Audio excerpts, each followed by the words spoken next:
palavra de Deus, saberemos por onde andar. Ela é luz e verdade, precisamos acreditar.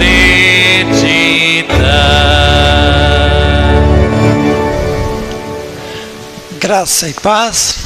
Texto bíblico para a pregação, profeta Miqueias, capítulo 6, versículo 1 a 8, na Bíblia da Igreja, página 796, Antigo Testamento.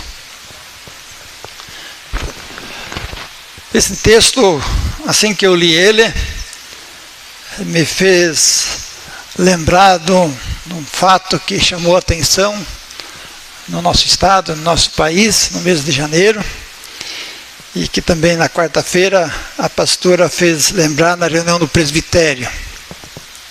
O cão orelha. Vocês ouviram falar? Levanta a mão aí, quem?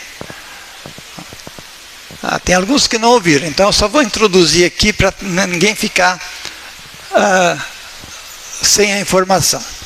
O cão orelha foi brutalmente agredido por 4 jovens em Florianópolis, na Praia Brava, e neste local onde ele convivia já há quase 10 anos, este cão ele era considerado um símbolo local da convivência comunitária.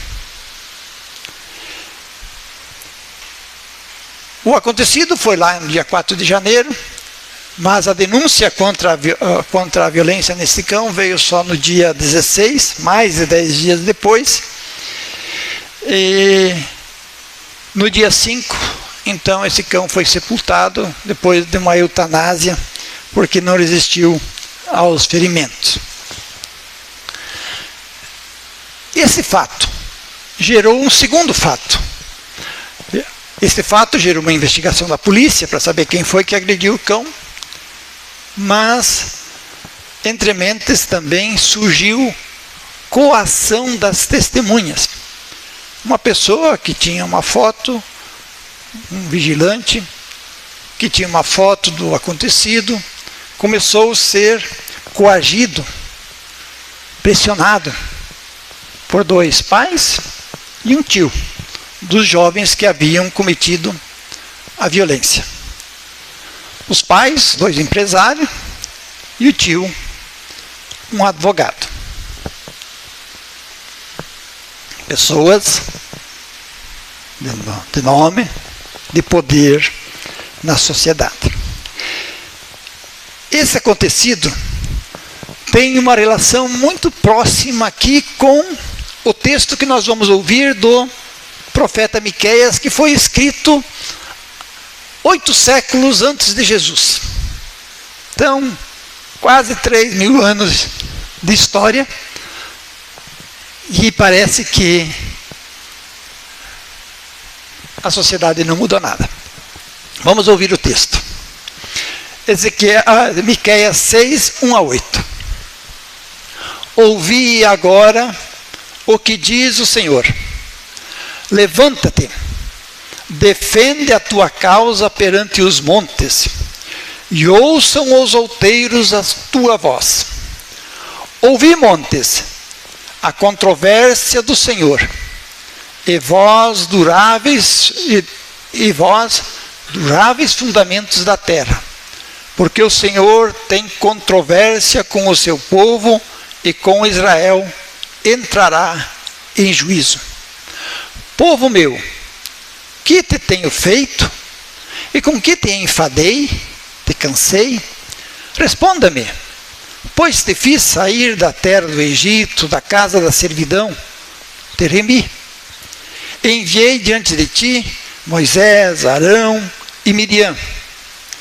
Povo meu, lembra-te agora do que maquinou Balaque, rei de Moabe, e do que lhe respondeu Balaão, filho de Beor, e do que aconteceu desde Sitim até Gilgal, para que conheças os atos de justiça do Senhor. com que me apresentarei ao Senhor e me inclinarei ao Deus excelso? Virei perante ele com holocaustos, sacrifícios, com bezerros de um ano? Agradar-se-á de milhares de carneiros, 10.000 ribeiros de azeite? Darei o meu primogênito pela minha transgressão, o fruto do meu corpo pelo pecado da minha alma? Ele te declarou, ó homem, o que é bom e o que é que o Senhor pede de ti, que pratiques a justiça e ames a misericórdia, e andes humildemente com o teu Deus.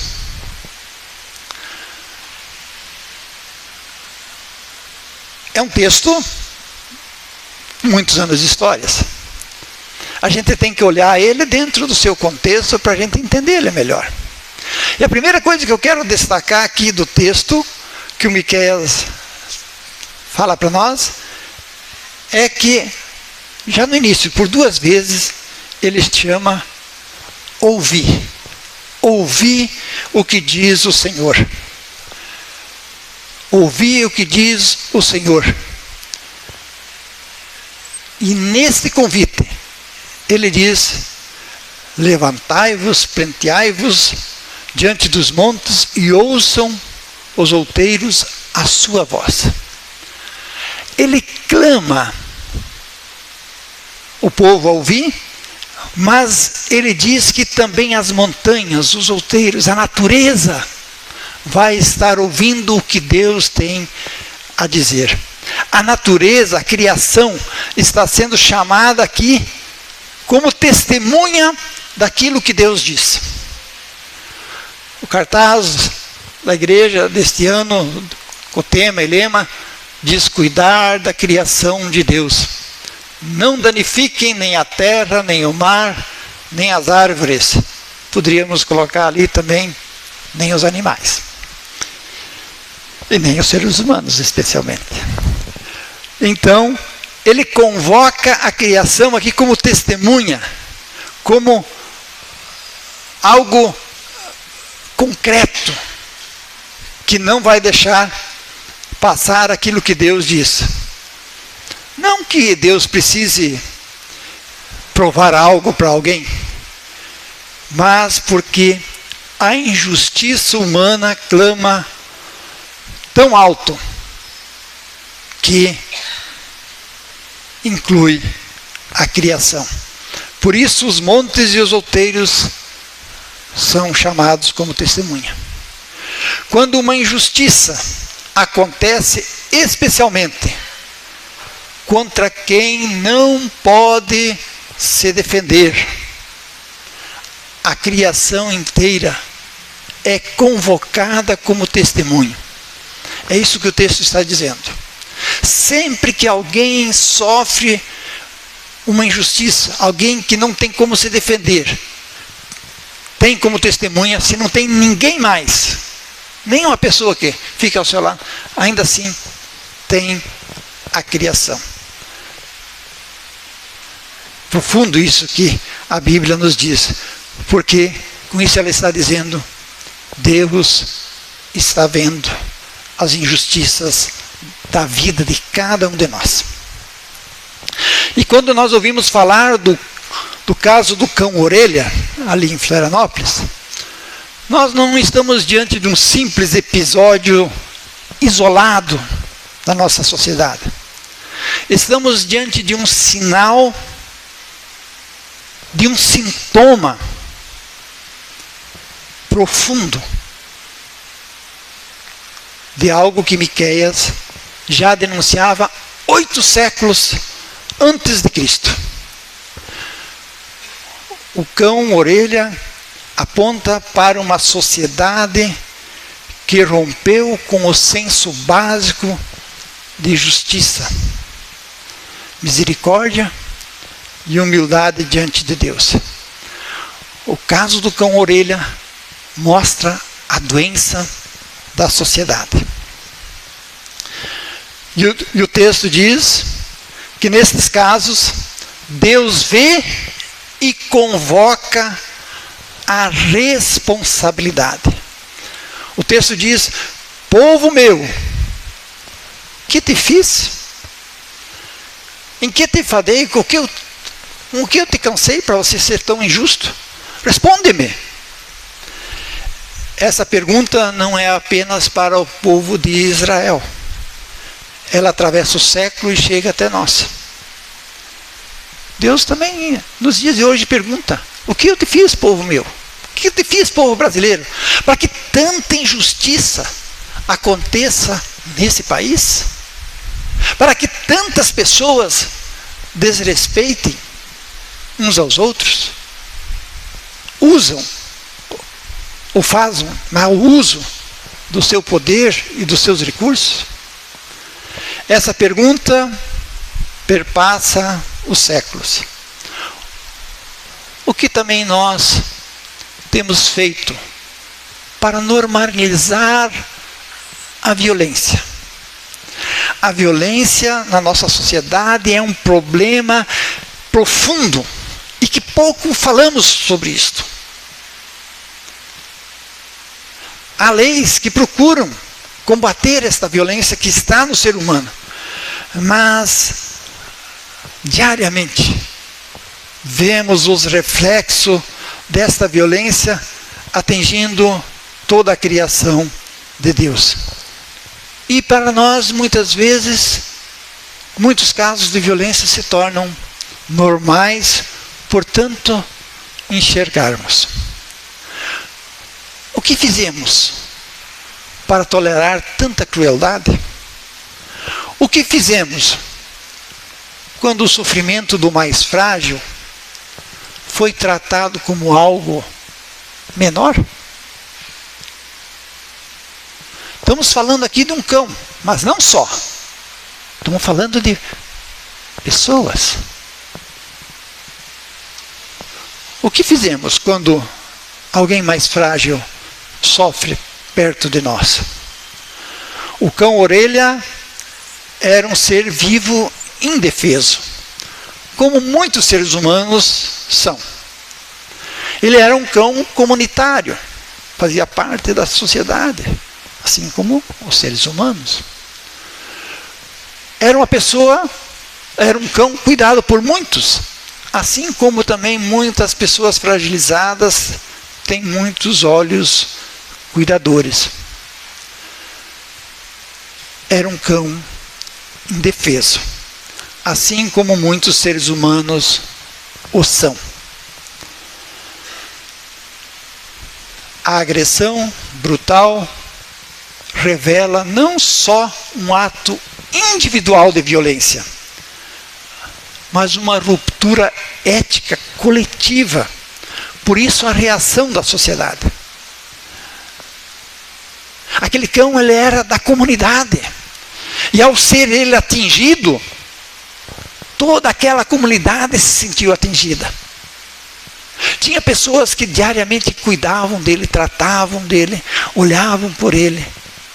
E ele estava ali naquela convivência, fazia parte do dia a dia. E quando ele é atingido, as pessoas se sentem atingidas, se sentem violentadas na figura deste cão. E esta violência provocada a este ser indefeso, como muitos seres humanos passam também, ela é agravada. Ela é agravada quando surgem os poderosos, na tentativa de silenciar as testemunhas. E aqui é que eu vejo algo muito grave, que a gente precisa estar de olhos abertos na nossa sociedade. Porque isso aqui é mais presente do que a gente imagina e a gente contribui para isto. Então, esta situação de violência é agravada quando surge a tentativa de silenciar testemunhas, manipular a verdade, esconder os fatos. Isto que aconteceu ali em Florianópolis, acontece em Blumenau, acontece em Brasília, acontece com os políticos, acontece com os juízes, acontece com gente em toda parte. Por isso,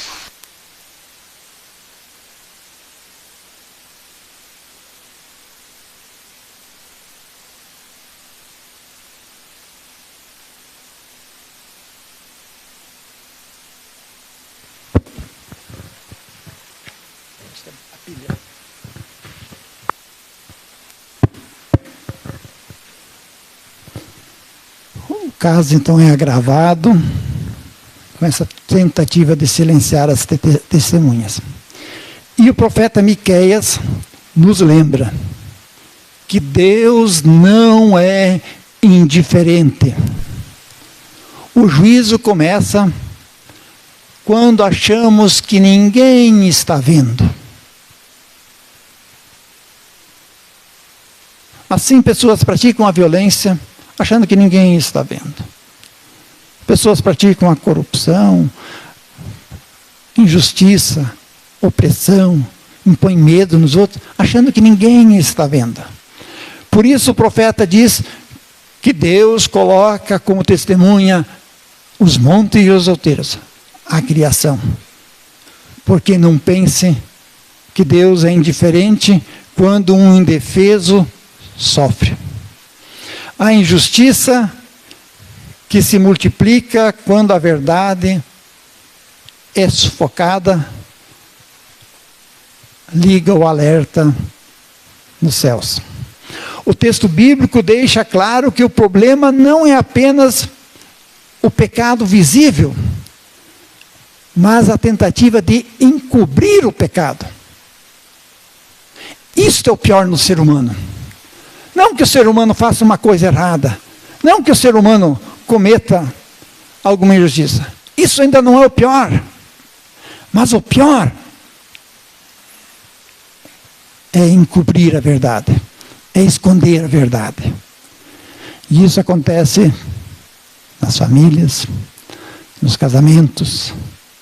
Isso acontece onde existem seres humanos. Por isso, o profeta Miqueias nos lembra: Deus vê não só o pecado, mas Ele vê também onde este pecado, onde o erro está sendo encoberto, a verdade sendo encoberta com a mentira.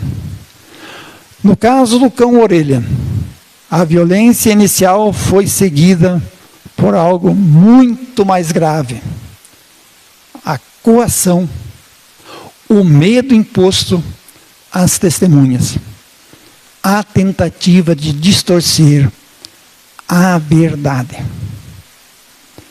E isto não acontece só em Florianópolis. A nossa sociedade está cheia disso.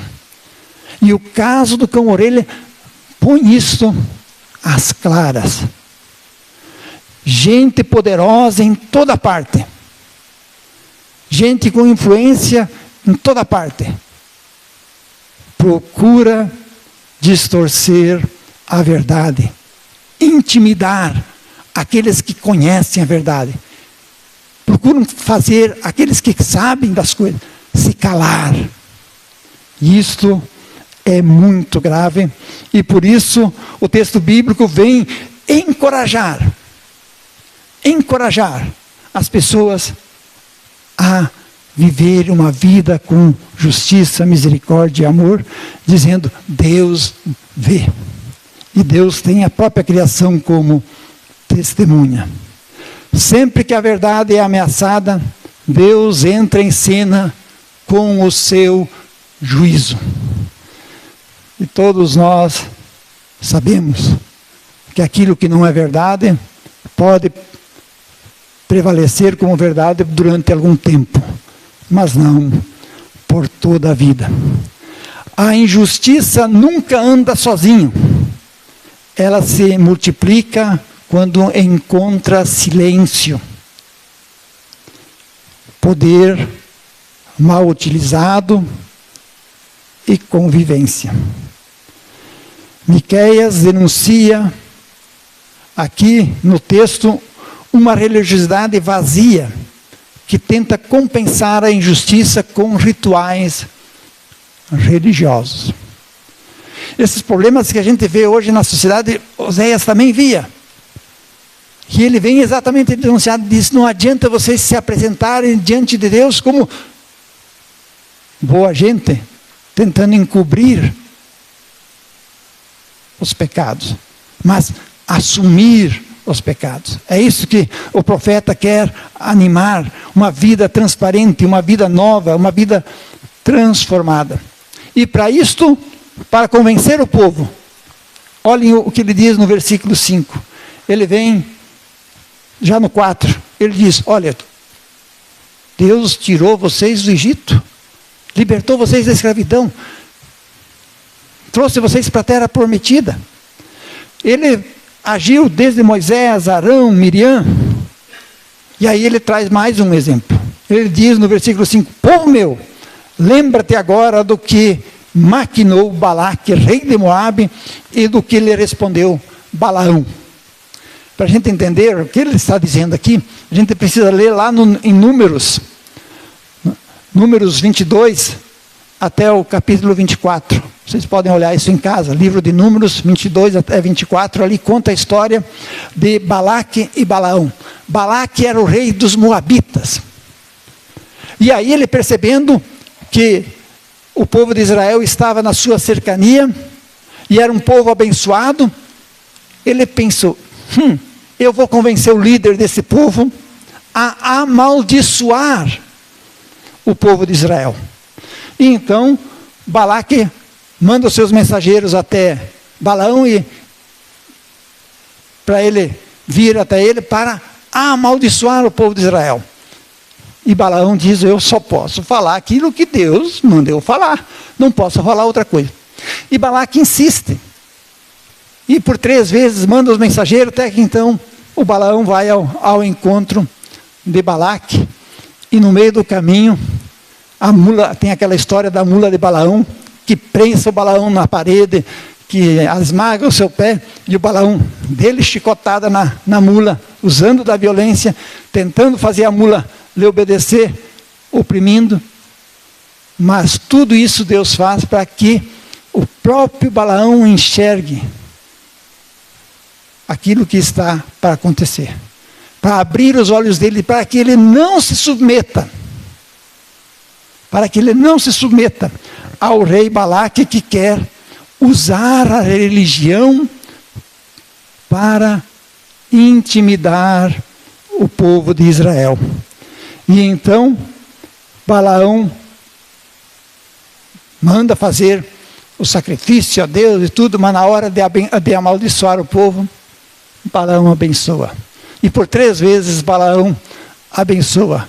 E o que Balaque queria é que ele amaldiçoasse o povo. E ele quer convencer esse líder religioso, oferecendo a ele muito dinheiro. E Balaão diz: o teu dinheiro não vai me comprar, só vou falar aquilo que Deus me mandar. E por isso Miqueias aqui denuncia esta religião vazia.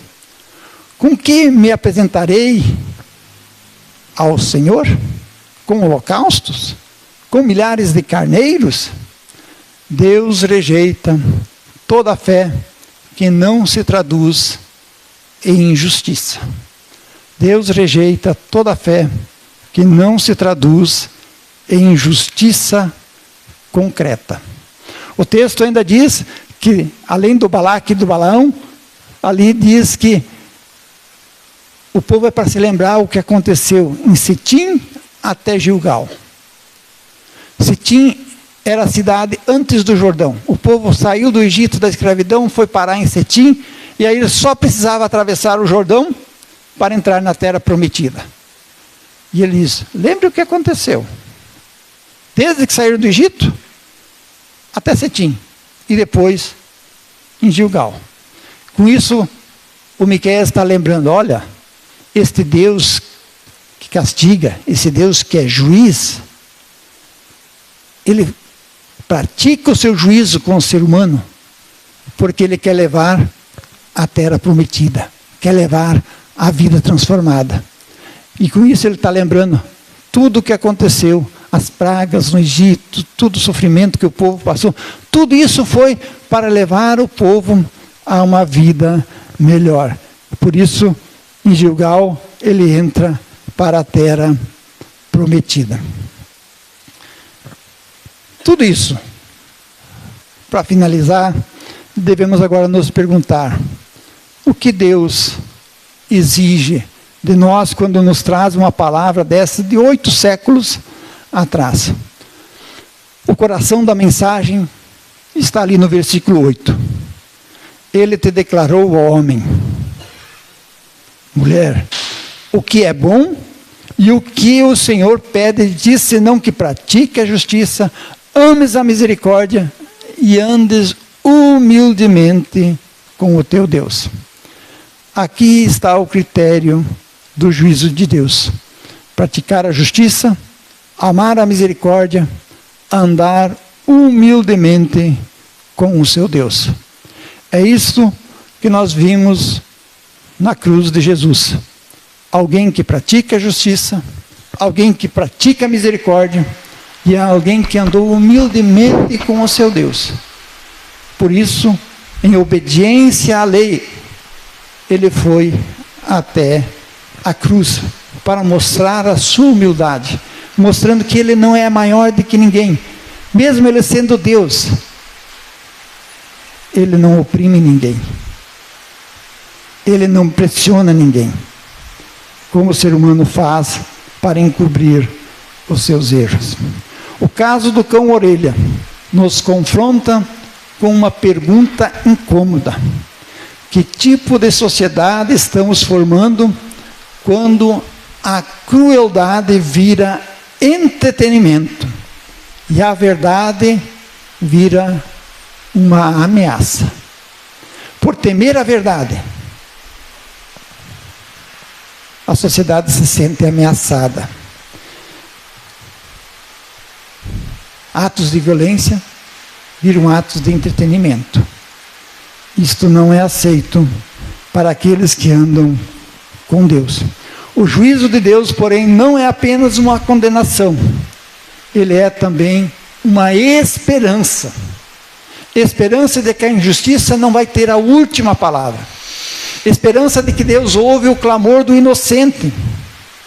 Esperança de que a verdade, ainda que pressionada, ainda que manipulada, não será silenciada para sempre. Isto é consolador para aqueles que andam com Deus. Como comunidade cristã, somos chamados a não apenas lamentar, mas testemunhar um outro caminho. O caminho da justiça, da misericórdia e da humildade.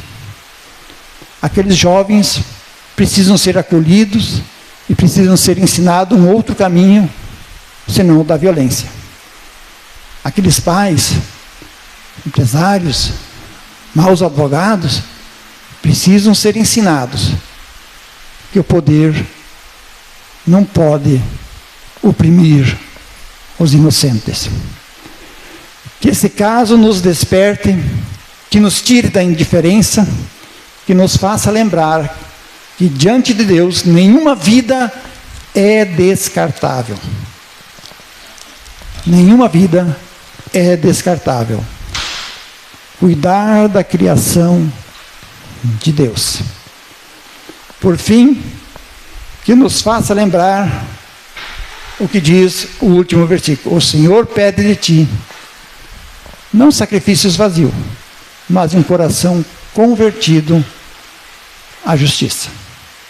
Miqueias aqui nos ensina: a justiça de Deus não pode ser comprada, como Balaque tentou. A verdade de Deus não pode ser silenciada, como Balaão tentou. O povo de Deus não está acima do juízo, como mostra a caminhada do povo de Deus no deserto. A graça de Deus não abandona o arrependido, como mostra a situação do povo em Gilgal, que Deus se compadece. É uma justiça, a justiça de Deus que protege o vulnerável, confronta o poderoso, disciplina o culpado e restaura o quebrantado. A justiça de Deus protege o vulnerável, confronta o poderoso, disciplina o culpado, restaura o quebrantado. Isso que diz aqui, também Jesus diz no Sermão do Monte, com as bem-aventuranças. E esse Jesus, que faz isso aqui se tornar concreto entre nós, se dá a nós agora, aqui na sua ceia, com o seu corpo e seu sangue, para nos fortalecer, para que também nós protegemos vulneráveis, confrontemos poderosos, disciplinemos os culpados e restauremos aqueles que estão quebrantados, sejam eles de toda espécie. Amém. Amém. Então, reagindo à pregação, também nos preparando para receber a ceia, cantemos o hino Por um Pedaço de Pão e um Pouquinho de Vinho.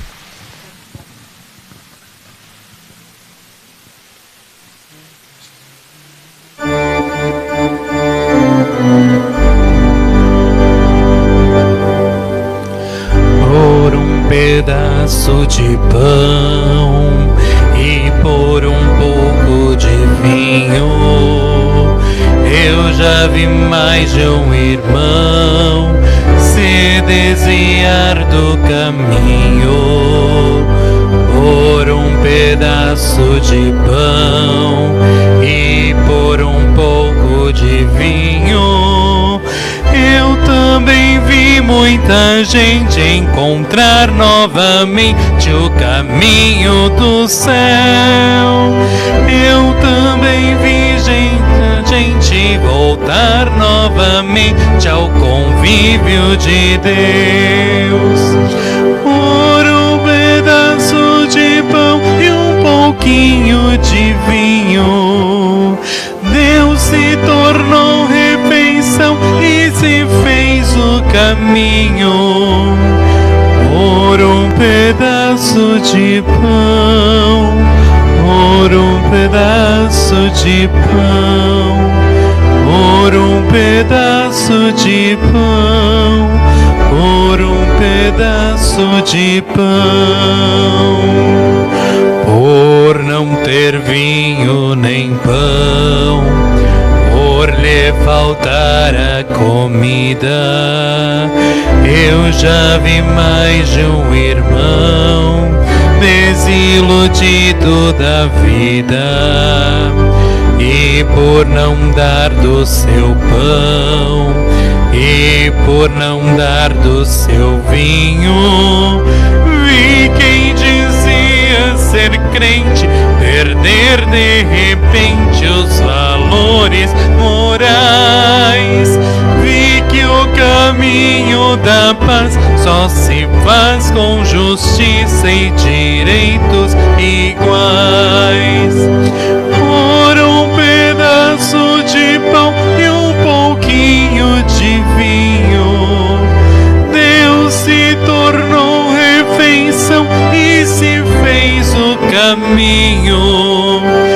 Por um pedaço de pão, por um pedaço de pão, por um pedaço de pão, por um pedaço de pão.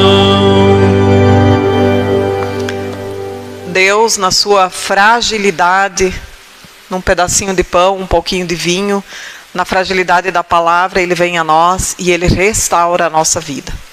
Para que a gente deixe de ser violento, mentiroso e tudo isso que nós ouvimos no texto bíblico. Por isso que bom que estamos aqui e podemos mais uma vez fortalecer a nossa vida, a nossa fé, as nossas lutas através da ceia do Senhor. Queremos nos preparar para a confissão de pecados. Você que nos acompanhou de casa, vamos agora desligar a live. A ceia é presencial, não tem como fazer virtual. Então você também, sempre que puder, é convidado a estar aqui conosco. Que o Senhor te abençoe e te guarde, hoje e sempre. Amém.